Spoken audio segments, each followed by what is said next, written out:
Welcome to Safety Talk. Personal safety expert Pete Canavan shares his insights and interviews experts who provide simple and effective tips, techniques, and technologies to keep you safe and secure both online and off. Here's Pete. Hello and welcome to Safety Talk. I am your host and personal safety expert, Pete Canavan. I am joined by my branding expert and co-host, Neil Haley. How are you doing today, Neil? Yeah, I'm doing great. You know, we're can't believe gearing up to school year soon starting. Kids go back Thursday, so it's going to be a different environment again, back to the new season, getting ready to begin. Summer always goes so quickly, and you just got to make the most of every day. My wife's a teacher too, so she's always making plans for me all summer long. Hey, can we do this? Hey, can we do this? I'm like, hon, I do have to work during the summer. She's like, why couldn't you be a teacher? But, well, I'm not, sorry. So at least not in the same sense as, as she is working for her school and getting the summers off. Exactly. So, it seems like I say this every week, and I'm going to say this again, but just when you think you've seen it all, just when you think you've heard it all, there's something that surprises me, and I'm sure it surprises all of you as well, on the safety news arena. For example, yesterday in Honduras, there was a riot that broke out before a soccer game. And this riot involved shooting and stabbing and left 3 people dead and 10 people injured. This is at a soccer game, for crying out loud. It wasn't terrorism. Wow. It wasn't some crazy shooter coming in. It was just rivals at a soccer game. And this happened in Honduras, not the United States, but it just goes to show you that no matter where you are in the world, what's going on, you might think you're just out, having some fun, watching a game or getting ready for something, and all of a sudden, craziness and violence erupts around you or to you. And, if you think that's it, well, guess again, because not only 1, but 2 violent occurrences happened very close to home to today's guest, actually out in California. And there's a teacher out there, a young 24-year-old teacher. She had just getting ready to start her school year out there. She's a math teacher, volleyball coach, sitting in her boyfriend's truck outside, got her 5-year-old son in the vehicle with her, and somebody just walks up and shoots her and kills her. And for no apparent reason, nobody knows what it was, just some crazy random act of violence. And it's like, the senseless nature of this is staggering. And it just, we don't have any answers for this. And then we had something else that happened in California, 10 minutes away from where tonight's guest lives. And that is a teacher at Cal State Fullerton who was stabbed to death in his car.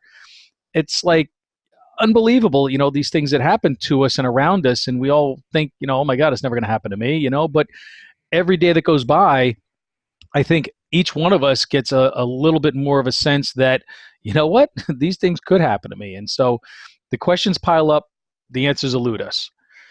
So our guest today is somebody that I met at the Safe Schools Conference in California last month. And he is someone who is committed to keeping people safe, as am I, and like so many others that we've had on this show. So this gentleman and I spoke at length at the conference, and, I said, have to get him on the show. So he not only works at a college in California managing emergencies, but he also hosts his own podcast for emergency management and first responders called EM Weekly. So it's my pleasure to have on Safety Talk today, Todd DeVoe, the manager of emergency and business continuity at Saddleback College. Welcome, Todd. Thanks for being on. Hey, my pleasure. It's great to be here. And things are getting kind of crazy out there, aren't they? It's, we see things, like I said, that just when you think you've seen it all, you realize you haven't seen it all, Right. And you just don't know where to go. And so, as somebody who's, former military Navy veteran, and thank you obviously for your service, sir, you have a lot of experience in emergency management, some of which we're going to talk about today, but I just wanted to get your thoughts, first off on this very close to home shooting of a teacher and stabbing of a faculty member, someplace that you teach at, right? At Cal State Fullerton. Right. Yeah, it's crazy. I'm actually out in Maryland right now for training at EMI, and I was sitting in the class, and one of my classmates goes, "Hey, you still teach at Cal State Fullerton, right?" And I go, "Yeah." I said, they just had a stabbing there. I'm like, "What?" So I look it up, and I don't know, there's not a lot of details on that one in Fullerton, and maybe it's like the San Bernardino case where it's just this randomness. But we talk about like gun violence, right? I mean, it seems to be a thing that always makes the news. But just, Cal State Fullerton, there's a stabbing. And then just last week, a guy in Santa Ana was running around stabbing people, and he stabbed, I think, six people, and I think he killed 4 of them. Oh my God. You know, so it's crazy. And, you know, these random acts are things that you wish and hope you could predict. We wish that there was a way that we could prevent this stuff from happening. We don't know why people snap. We don't know what it is in their lives that makes them do the things they do. It could be, you know, something physical, something emotional, something mental, something, who knows what it is, but it just goes to show that you've got to be aware. You can't be distracted by the technology that we all are each day in our lives. You know, we get sort of lulled into this sense of complacency in our comfort zones and our routines. And these things are dangerous because when something is the same every day, we expect it to be the same every day. And tomorrow may be the day it's not the same, but we don't know that. And that's, I think, the biggest problem with people who really should be paying a little bit more attention. Are like, well, you know what? Why would I think something's going to happen? You know, the same thing's gone on for days and weeks and months and years. Why is tomorrow going to be any different? Well, it just may be. For sure. You know, we get loaded into this idea that, like you said, everything's the same. You go to the mall, you go to the grocery store, you're just going down to it, taking a walk down the street, and you go, okay, yeah, everything is going to be hunky-dory. But things happen, you know, and that's why you have to kind of keep that situational awareness. Always. So, yes, Todd, that situational awareness, Pete, and you know, and Todd. Now, kind of, I've learned from Pete what he means about that situational awareness. But how can people, without knowing the fear factor, that they just develop that situational awareness? How can you teach kids at an early age situational awareness when they're just totally, especially high school kids, not aware of what's going on around them at all? Well, okay, it is pretty simple. I don't say anything simple. It's just like any other kind of thing what we do with our children, right? You take somebody who's been in kindergarten and you hear the fire alarm going off, and they already know that they're going to start moving towards the door, right? You know, in grade school, they hold hands, they walk out the door, so they know it, right? For us, right, in California, we have earthquakes, and we had like a small roller. It was like a 5.8 a few years ago, and my son, who at the time I think was in 7th or 8th grade, he grabbed my daughter and went underneath the coffee table in the middle of the living room because he's been trained since he was little to duck, cover, and hold on to a thing. So we're teaching people already those safety things. And the situational awareness part is just as simple of like, you know where you park your car. You know that you're going to walk to your car. You should have your keys out, ready to go. You know, you're going to the movies and you should sit down, and this is what I do with my son. He's 16 now. And we go out loud. We say, okay, if there's not, it doesn't have to even be a shooter, any kind of disaster, earthquake, fire, whatever the situation is, we got 2 exits in front of us. This is the one to the left of us is going to be our primary exit. The one to the right will be our secondary exit. If we can't get out, we're going out the front doors with everybody else. And if we get separated, this is where we're going to meet at the car. The car's parked here. Right. So when we go into the parking lot, you're parked on lot C, level 3, C2, right? That's where you're parked at. So just to keep that in your head, just don't park your car and walk away. So many people lose their cars. Crazy. At the college, people are always waving down our officer saying, hey, I don't know where I parked my car. How do you not know where you parked your car? That's situational awareness, knowing where you're at and where you're going. Yeah, what are you going to do? Wait till all the other cars leave and the one that's left is yours?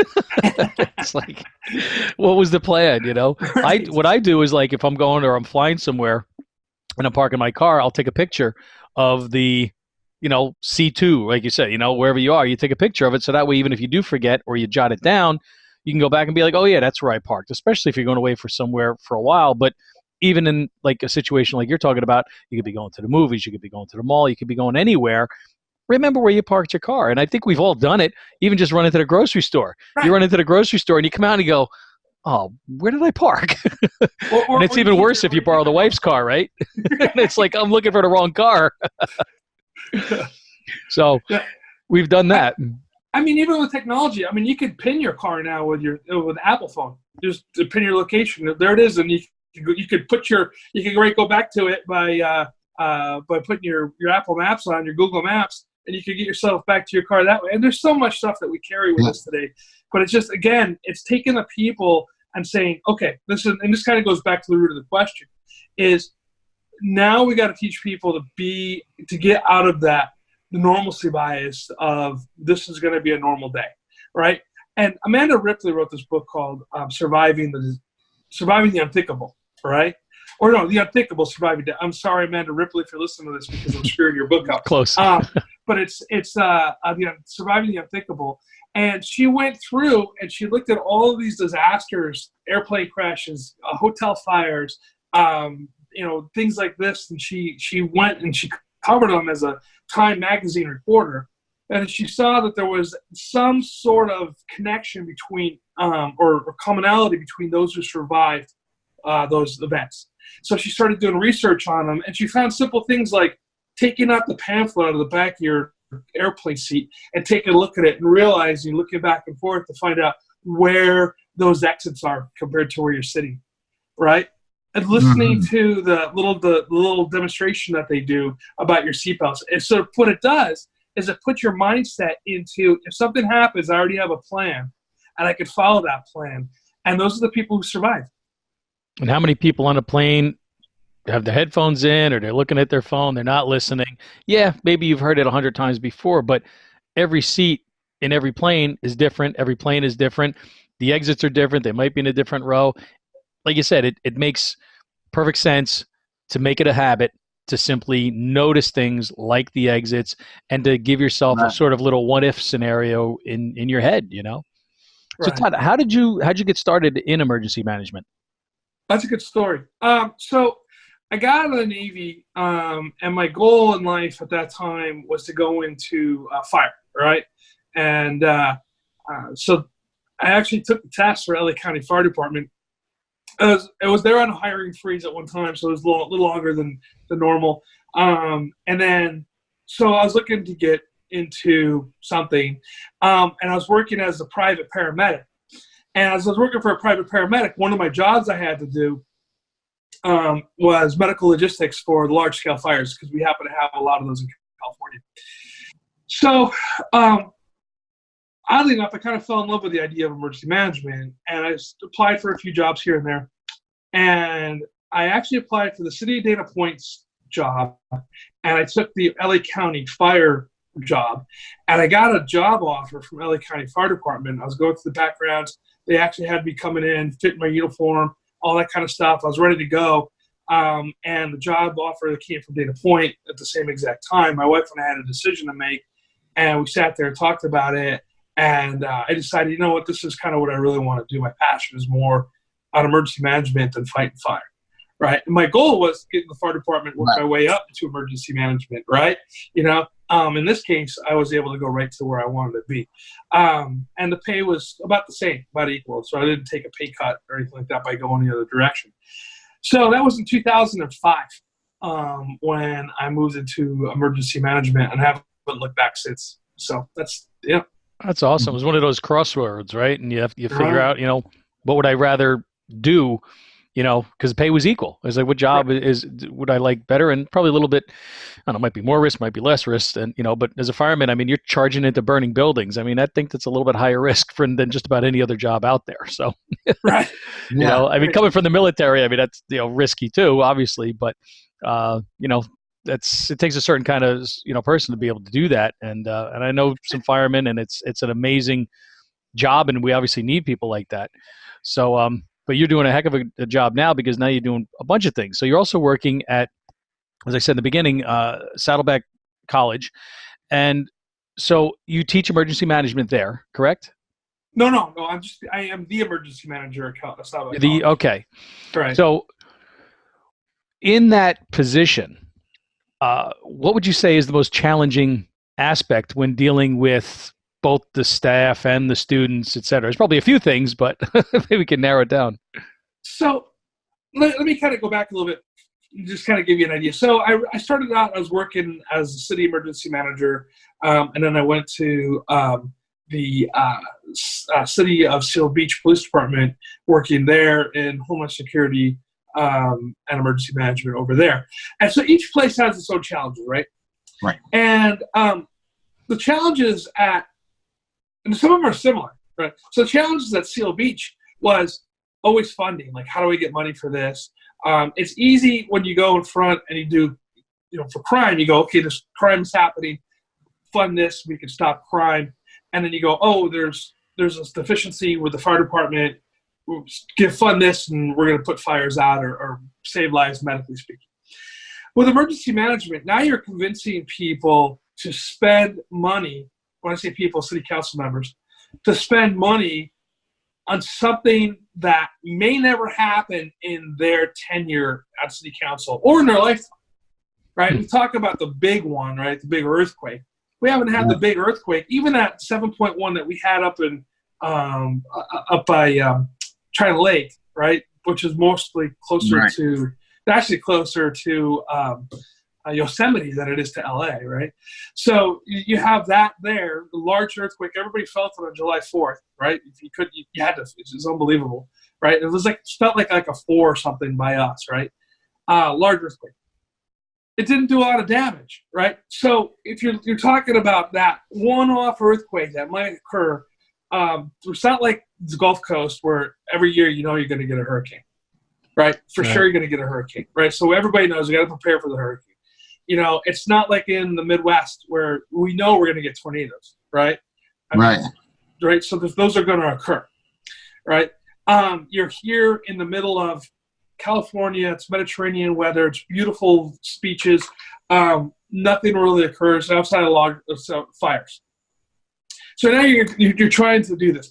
So everybody knows. Then there's funding for the federal government. So you go to your community. You go, okay, we're going to have community programs like our CERT program, our RACES CERT, the community emergency response team, your RACES program, which is your radio communicators, ham radio guys. Okay. Maybe you have those programs, and they'll fund those because they're community programs and people get excited about them. So you have to be creative on how you try to talk to people about how we're funding these things. So now let's push this to a college where it's different because the college has to have somebody now in this role because of some different laws. They don't have to be only emergency manager, but somebody has to do this because we have Cleary, that law that goes in and says you have to have an emergency management program, all right? But now you're still convincing administrators to put time and money into a program that how do we make it so it's student success driven? And so that's where you look at it. So what are we doing to be student success? And so what I've done is I said, look at with the business continuity side of it, I said, if something happens, say it's not even an earthquake, say it's just a building catches on fire or floods out, right? How do we continue giving educational periods of instruction to these students who are paying to be here? And if they don't have X amount of hours, they can't graduate. So let's talk about it in that aspect of it, of not just responding to the death and destruction of a disaster, but how do we keep giving good instructional periods to the students that need to have that time in order to graduate on time and to move on in their career. And so I think finding that seed that says, this is why it's important and this is how it's going to impact you in the long run, we start planting those seeds, and then you're going to have that force of really well-trained people ready for disasters.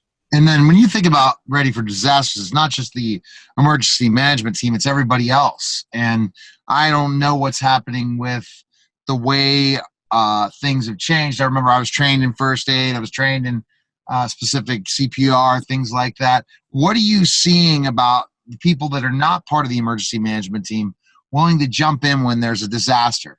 What have you seen so far? Is it better than when you started, or is it worse than when you started? I think we've always had a time when people disasters are weird. What I mean by that is it really builds a sense of community quickly, that we're in it together. You see all these things of Boko strong or this strong or that strong, when there's a shooting, everybody comes together and they mourn. It's not just the people who were directly impacted by the victims and the victim's family, but the community as a whole. They come together, Right. and they mourn this.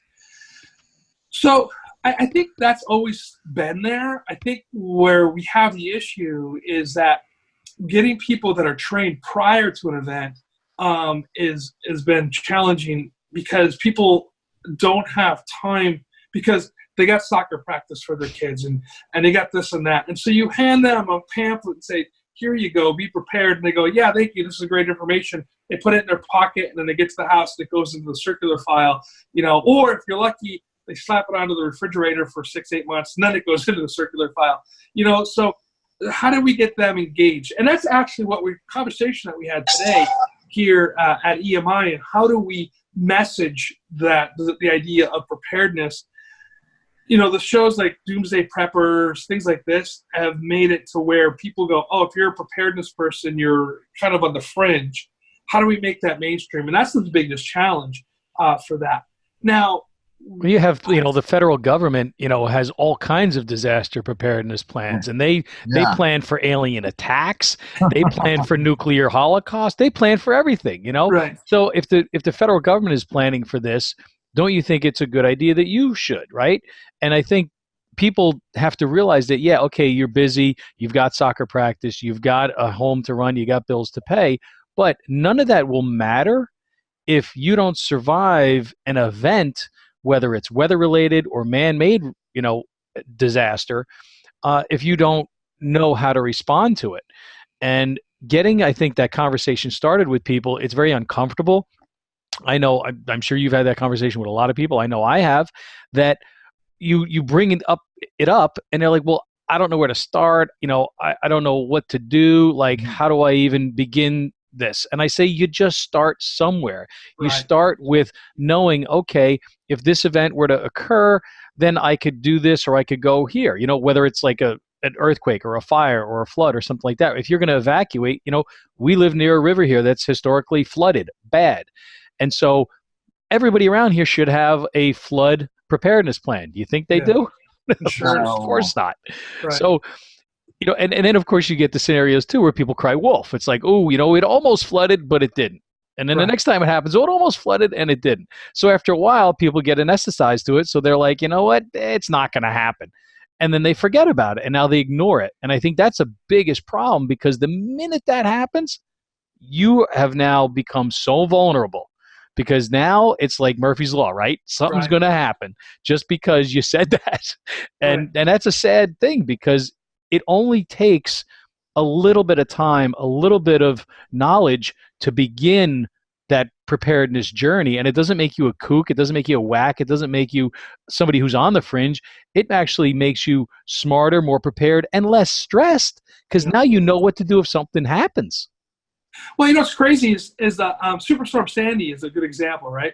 So my wife would always go, oh, why do you have all this preparedness stuff, the food and all this kind of, and the water, and you spend too much money on it. And I always tell her, that stuff is for you, because when a disaster happens in California, I'm going to work, right? So you're going to have the water. This is all for you. None of it's for me, because I'm going to be gone. And then Superstorm Sandy happens, and you see people eating rotten food out of the dumpster, right? And I told my wife, I said, that's why I prepare here, because I don't want you and the rest of my kids eating out of a dumpster, from 7-Eleven food. You know what I mean? And so, I think if we see that, but the other end of it, though, is I think that if we keep talking about preparing in this sense of like fear, right?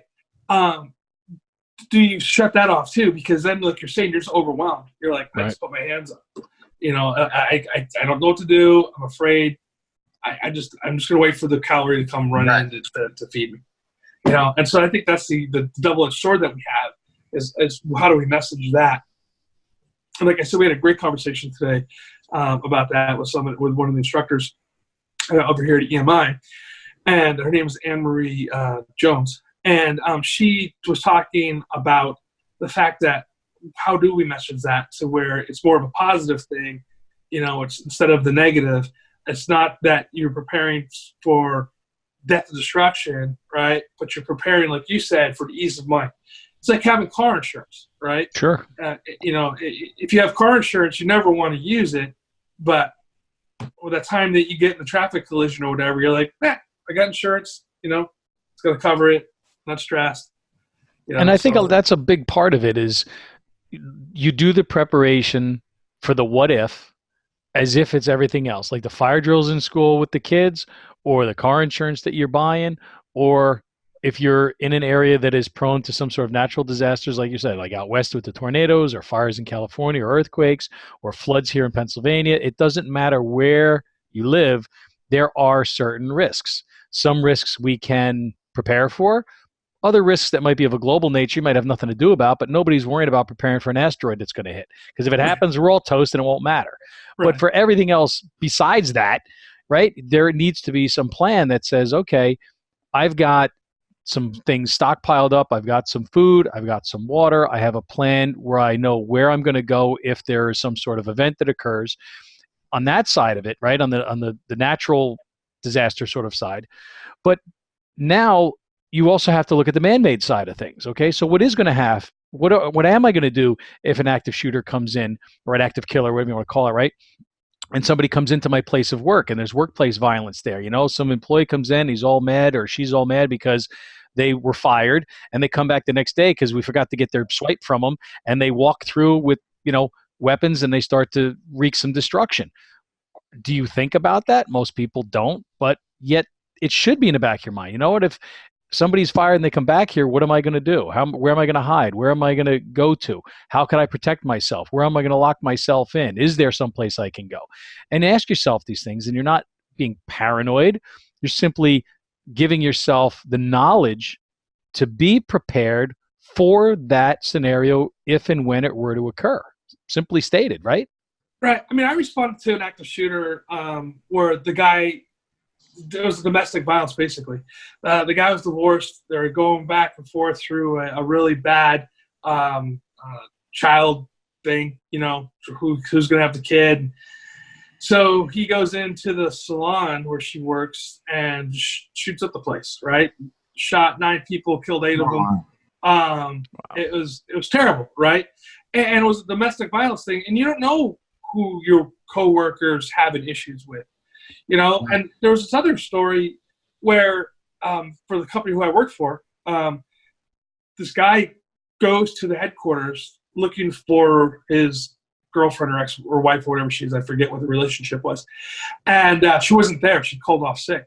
So he walks up into the receptionist and is like, hey, I want to talk to whoever.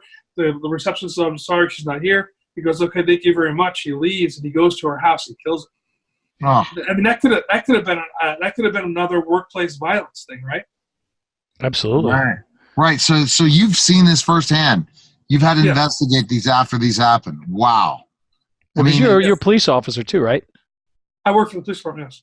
Yeah. So I was the first in the door on the salon shooting as a paramedic. I'm also a paramedic, and I responded for that. Yeah. So that's scary stuff. Yeah, it is, and I guess you're more aware of when it happens. And do you think it happens more where you are at than other cities? What are you seeing, like the numbers when you talk about active shooter? Not like gang violence or something. I'm just talking like an active shooter situation, like you talked about, where he would have shot up the whole office building or something like that. What have you seen? The percentage? I mean, I've only responded to that one as far as active shooter goes, like the traditional what it's defined as by FBI, right? I've gone to, when I worked in Southgate, I responded to a few gang shootings where multiple people were shot. But that was like really, truly the first, active shooter by FBI definitions. But oddly enough, it's a really loose definition, right? Because it doesn't have to be just a gun, right? Because it's edge weapons or vehicles. Anything can be defined as that. So I really think that we should redefine the term active shooter to either active violence or mass murder. Yeah, active killer. I see a lot of people are now starting to use that because that's a good one too. Because then they are actively killing people, right? I could be an active shooter if I'm at the gun range, right? I mean, there's a difference there. So I mean, I think it softens it when we say it's an active shooter. It sounds nicer than active killer. Well, it is an active killer. I think there's a political reason behind it. I mean, I without getting too much into politics, words are making a difference, right? Because you see people, they used to go gun control, right? But now they call it gun safety. Yeah. Right? What does that mean? So asking what that means, I think there's a lot to do with this, because what you've noticed, or what I've noticed, is that with the media coverage on things, the guy who walks around with a knife and kills a bunch of people, it gets a blurb on the news. Right. Maybe might get national news for a second, but it's done. When it's a shooting, it's like on the news 24/7 for a good week. You know what I mean? So why is that? And go ahead. I think it's because, again, it just puts more fear. A lot of people hear that it's going to be somebody stabbed a couple people. Well, okay, if I would have been aware, that would never have happened. But when they hear a gun, they're like, oh my goodness, that could have been me. And it's flashier. It's more exciting. Do you think we see a lot of knife killings on TV or movies, or do we see guns? We see guns. Right. So, I mean, that's my thought, right, Pete? Would you agree with me on that? I mean, they're always the slasher movies, and I think they tend to be a little bit scarier if you're going to be stabbed or slashed, or you know what I mean? But nobody likes to talk about it because the guns are more sensationalized, and the media likes to put their attention on them.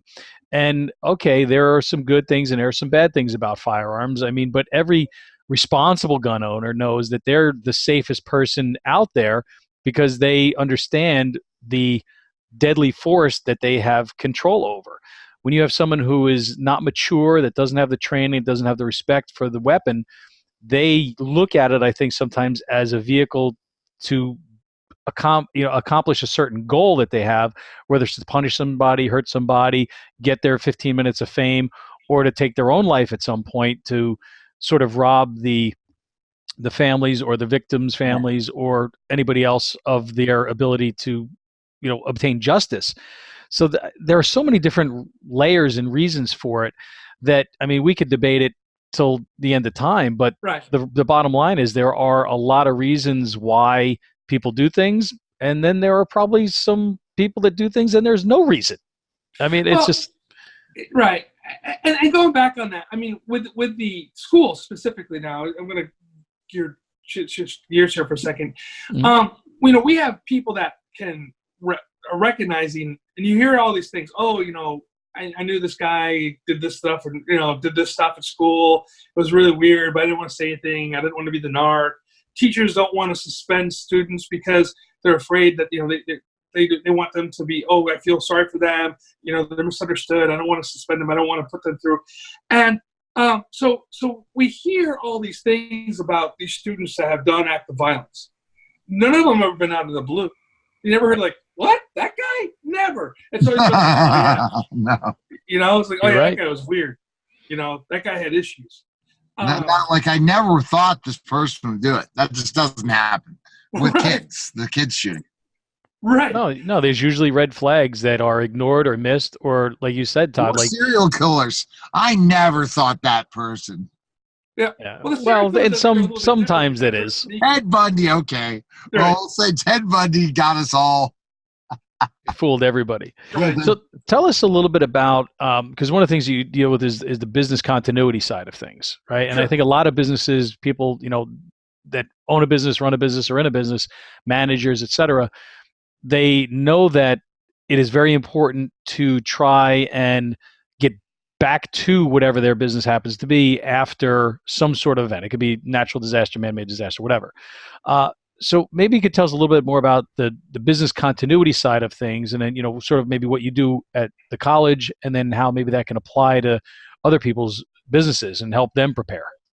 Well, I think at the end of the day, business continuity has to be a plan. And whether you're right, whether it's a natural disaster or an act of violence, actually an act of violence is probably a little bit, we can go on that one in a little bit in a second. That's a little bit, might be even tougher to recover from, but that's a different story. So business continuity specifically is if there's the earthquake or there's the tornado or whatever, and if your building's still standing after the tornado and you're just down power, you have about 3 days as a small business to get back up and running before you won't ever open the doors again. statistically analysis across the board, that's what it looks like, right? Catherine Tinney did a really great piece study on this.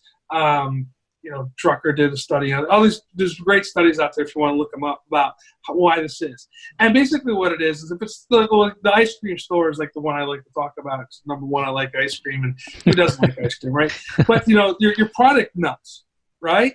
So it goes away, and so you have to get product back into your store. You have to get the coolers up and running again, the freezer's up and running again, and then you have to get the customers to come back in the door to buy your ice cream, because if you're not going to be able to get this up and running, they're going to go to the ice cream shop down the street that's up and running, right?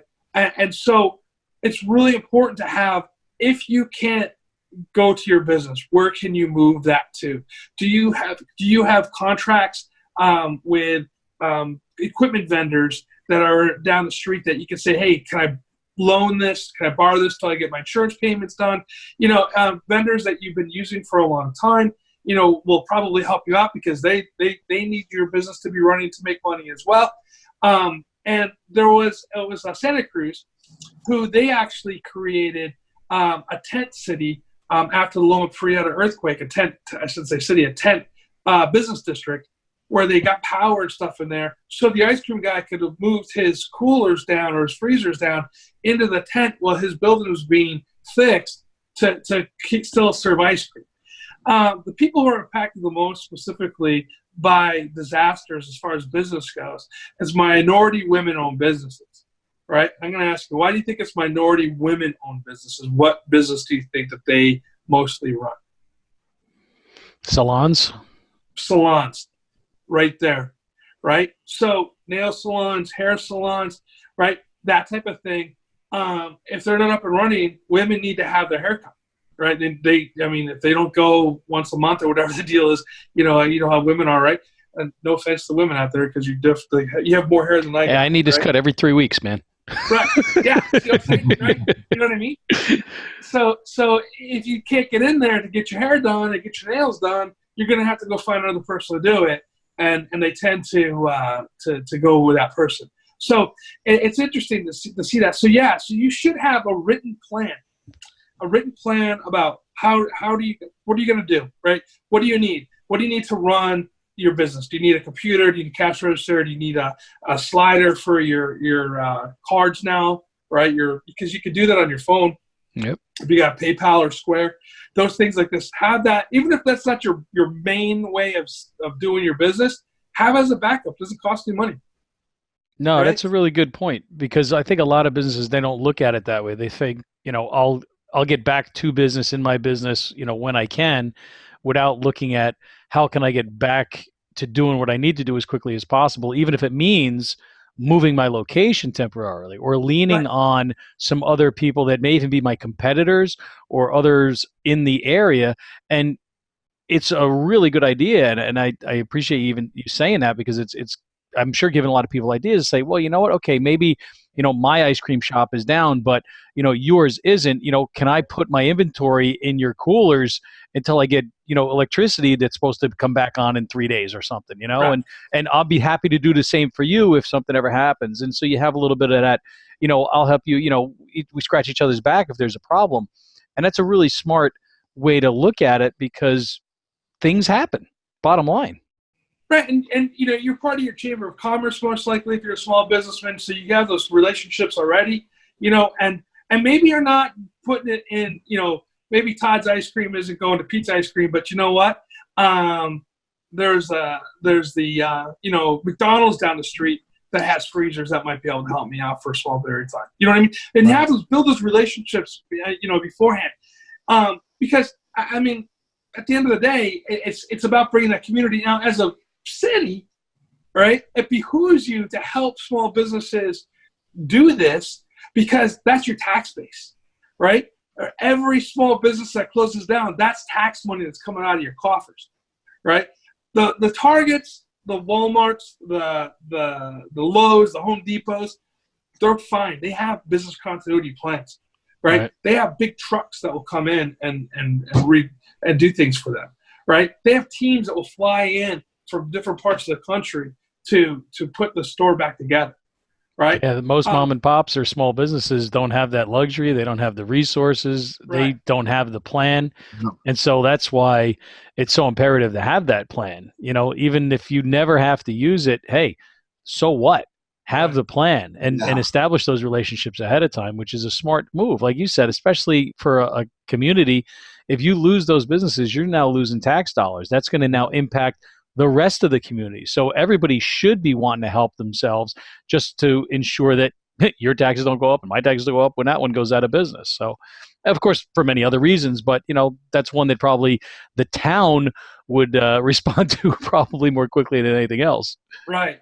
My dad owned delis when I was a kid, growing up, and I worked in a deli small business. My dad put 16 hours a day into his job, right? And I was like one of those things. Everyone's like, oh, it must be great. Your dad owns. Yeah, you know what? I can't call off sick as a 6-year-old kid to go to the movies because my dad knows where I live. You know what I mean? It's upstairs above his room. You could go knock on my door. So but the point is, these people who own small businesses, they put their heart and soul into it. So it's not. For a lot of them, it's not just a moneymaker for them; it's their life. It's going to be the retirement when they're able to sell out or do their savings. So for them not to have some sort of plan written down, right? Agreements with contractors, have these things written down. Because, tell you, the baker that my dad bought his bread from, right? The guy wants to sell bread, and if my dad was like, hey, my store's closed, I'm not going to buy bread from you. Now the baker's losing money. So it behooves him to say, hey, I'm going to help you out, right? That's true. And it's so important, and I agree with you, to have that plan because you never know when it's going to happen. And the smaller the business, if they don't have that plan and something does happen, the financial loss is going to be tremendous to them, right? Or business loss or just reputation loss without having that plan. So are you frustrated by the lack of preparedness that the general public has and that small businesses have? Like, obviously we know the big businesses have the plan, but that's got to be something that frustrates you. Oh, completely. It completely frustrates me. And the thing is the part that even bothers me the most is I can't get through to, I don't know how to get through to them. And we're having this conversation today, timely. And somebody's like, well, you go to somebody who's having a hard time, putting groceries in the refrigerator and putting milk on the table. How can you tell them to have a 72-hour plan for their family? And I get that, right? I mean, you got to make decisions. Is it going to be a pair of sneakers or is it going to be disaster food? But you know what? It doesn't have to be that tough of a choice. Now, I have worked in some really rough ghetto neighborhoods in LA County. And the crazy part about it is you go into these houses and they all have cars, right? And they all have big screen TVs and they have cable and they got the Xboxes and they got all that stuff, but they don't have extra can of SpaghettiOs, right? So that we don't live in, there are parts of the country, and I say this, there are parts of the country that do have issues, right? You got Appalachia for sure. You got the reservations that have people that are really, really, you want to see poverty, right? That's where you go. You don't go to the, to the places I was talking about where people have the TV set. There are people that are suffering that way. But when you go to the store and you're going to buy your groceries, if you're just buying a few extra food, at that particular time, or you don't have to go out and spend thousands of dollars at once. And I think it's a mindset, right? How do we get people to switch over to being saying like, all right, instead of buying 2 cans of SpaghettiOs this week, I'm going to buy 4 cans, and then I'm going to start rotating it out. So I always have 4 cans of SpaghettiOs in my house, and that's the start of my disaster kit. But people just don't want to make it a priority. And I think the other end of it too is that we're so used to seeing the government come in, being FEMA and or your state government coming in and rescuing people with the money and whatnot. And I think we expect that. And I think it's hard as an emergency manager to go, it might not happen because there's a good probability that we're running out of disaster funds. And you don't have insurance on your house, you don't have flood insurance, you don't have fire insurance, you don't have, your disaster kit made up, you're going to end up going to some shelter like what happened in Katrina, which was a debacle. Those things are occurring, and you look at that and you go, do you want to be that person? Do you want to be the person? But that's selling fear. And then people just shut that off, right? They go, oh, I don't want to hear it. So it's this really weird, I don't know. I don't know what the answer is, to be honest with you, to get people to want to be ready.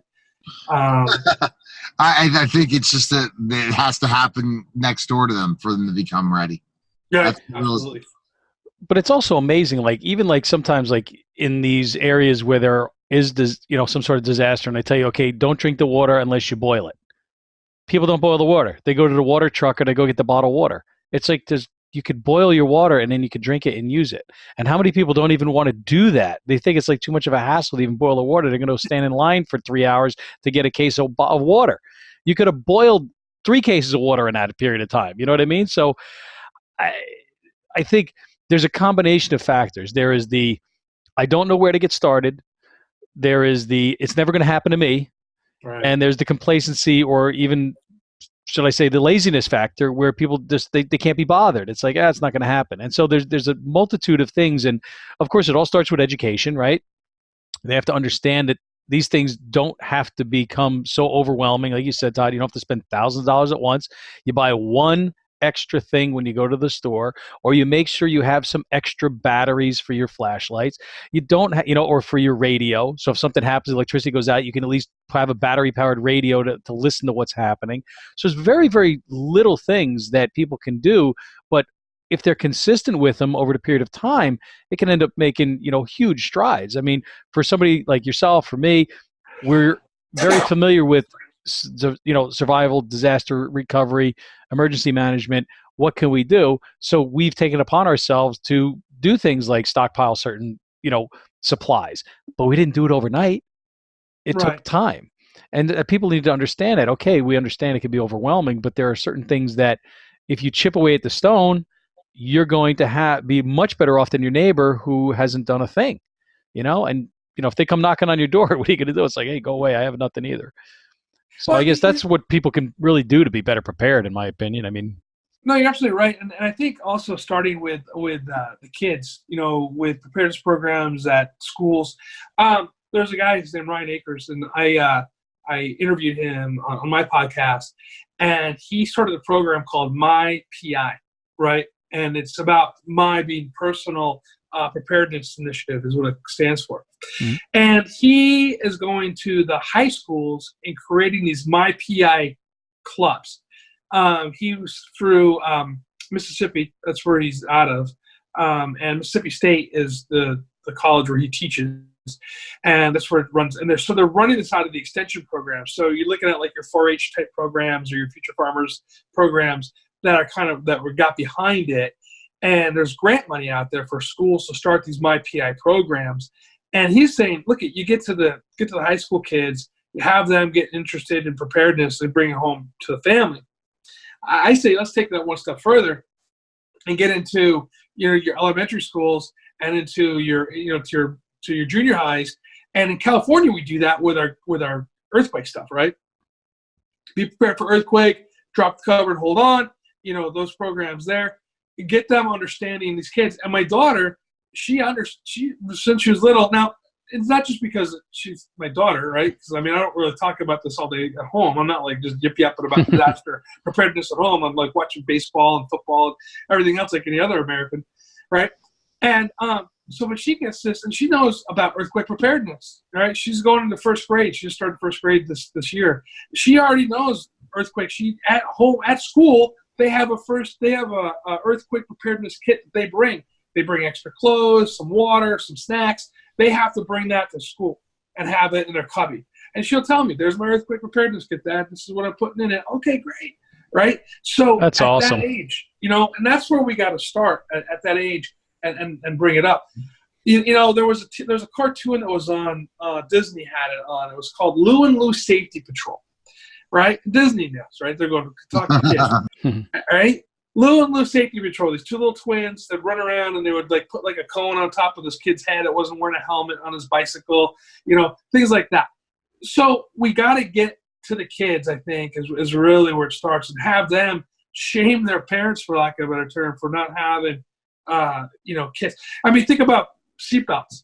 How often, if you get in the car and you forget that you put your seatbelt on, and my daughter's like, Dad, Mom, don't forget to put your seatbelt on, because she knows it's a safety thing. So if they're at that age knowing that, we could do this with the disaster preparedness. Because you're absolutely right. It's not just earthquakes in California. You got snowstorms on the East Coast. The nor'easter comes flying in, and you can't get out, and you're going to be stuck in your house for 7 days. Yeah. Right? That could be a big problem. Yeah, and starting it young develops the habits. And so, like your daughter, first grade, she's already learned about it. She will now be aware of that her entire life. She's developed these habits, and starting at a young age is important. I did it with my kids from the time that they were very young. Their little bags with their supplies in it. If anything happened, we had to leave. They know where they are. They know how to get them. And and you run some drills once in a while, and it doesn't make you nuts. It makes you prepared, because if something happens, you're going to be the one that's in a much better shape than the person next to you that didn't prepare.